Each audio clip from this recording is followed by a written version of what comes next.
Vai zināji, ka ērtība ir vērtība?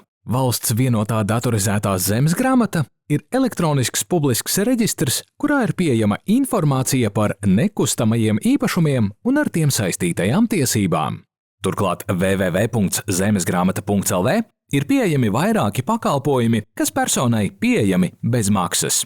Saskaņā ar zemesgrāmatu likumu ir izveidota valsts vienota datorizēta zemesgrāmata, kas ir uzskatāma par centrālo datu bāzi, no kuras tiek izplatīta informācija par visiem zemesgrāmatā ierakstītajiem īpašumiem valstī. Zemesgrāmatas pakalpojumus lieto gadījumos, lai persona varētu pārbaudīt datus par saviem īpašumiem, sameklētu nekustamo īpašumu un ieskatītos attiecīgajā zemesgrāmatas nodalījumā, lai saņemtu informāciju par piederošā īpašuma zemesgrāmatu nodalījumā veiktajām izmaiņām, pieprasītu un saņemtu izziņas, sameklētu un iegūtu izdruku par daudzdzīvokļu ēkas īpašniekiem, saņemtu informāciju par tiesā iesniegtu nostiprinājuma lūgumu. Lai izmantotu zemesgrāmatas pakalpojumus, vispirms nepieciešams autorizēties ar LVRTC autentifikācijas rīkiem. Kādi pakalpojumi ir pieejami www.zemesgrāmata.lv? Sadaļā Mani īpašumi persona var saņemt informāciju par aktuālajiem īpašniekiem un ieskatīties sev piederošā nekustamā īpašuma nodalījumā un lejup ielādēt nodalījuma norakstu ar e-zīmogu. Sadaļā Informācija par ieskatīšanos nodalījumos persona var saņemt informāciju par to, kurš ieskatījies personas nekustamā īpašuma nodalījumos.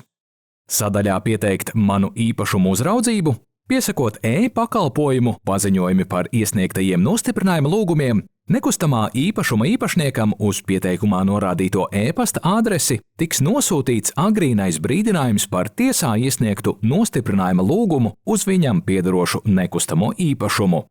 Piesakot e-pakalpojumu paziņojumi par pieņemtajiem tiesnešu lēmumiem, iespējams saņemt informāciju par personas īpašumā esošajos nekustamajos īpašumos pieņemtajiem lēmumiem. Sadaļā Pieprasīt izziņu par piederošajiem īpašumiem, iespējams pieprasīt izziņu par sev vai citai personai piederošajiem nekustamajiem īpašumiem. Sadaļā E-lūgumi persona var sagatavot un nosūtīt tiesai nostiprinājuma lūgumu. Šajā sadaļā ir pievienotas instrukcijas e-lūguma sagatavošanai un nosūtīšanai. Lietotāju ērtībai ir pieejamas e-lūgumu sagatavošanas instrukcijas. Sadaļā Mani nostiprinājuma lūgumi, mani nostiprinājuma lūgumi pēdējo 5 gadu laikā, iespējams apskatīt pēdējo 5 gadu laikā tiesā iesniegtos nostiprinājuma lūgumus. Tiem pievienotos dokumentus, pieņemto lēmumu veidu un dokumentu elektroniskās kopijas, ja tādas ir. Sadaļā Mani nostiprinājuma lūgumi, ieskatīšanās nostiprinājuma žurnālā par maniem īpašumiem nodrošina iespēju nekustamā īpašuma īpašniekiem, taiskaitā kopīpašniekiem, saņemt informāciju par iesniegtajiem nostiprinājuma lūgumiem uz sev piederošu īpašumu, ko iesniegušas citas personas. Izmanto zemesgrāmatu e-pakalpojumus.